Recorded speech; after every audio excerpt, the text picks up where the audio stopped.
Salut tout le monde.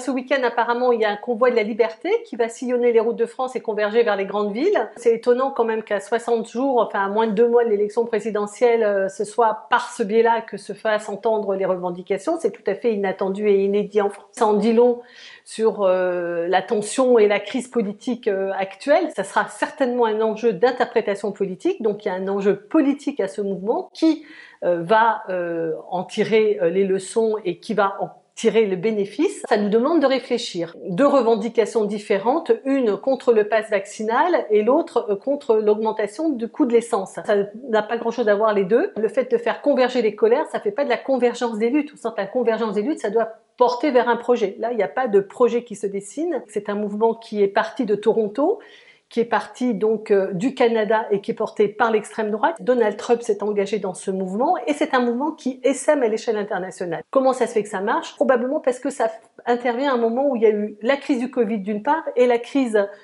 énergétique d'autre part, l'essence chère. C'est donc deux phénomènes qui sont mondiaux et aujourd'hui à l'échelle internationale, celui qui a décidé de prendre le lead et de se mettre en avance et de construire une réaction mondiale, c'est Donald Trump et toute la bande des fachos de l'Amérique du Nord. C'est très dangereux ce qui est en train de se passer. Certainement, tous ceux qui vont venir ne sont pas des fachos, certainement pas. La question du soutien à un tel mouvement aussi confus, aussi incertain, et ces initiateurs sont clairement identifiés comme étant des gens qui sont du côté de l'extrême droite, des conspis, des antivax, etc., me semble devoir nous interroger. On va suivre ce mouvement, mais avec beaucoup de circonspection.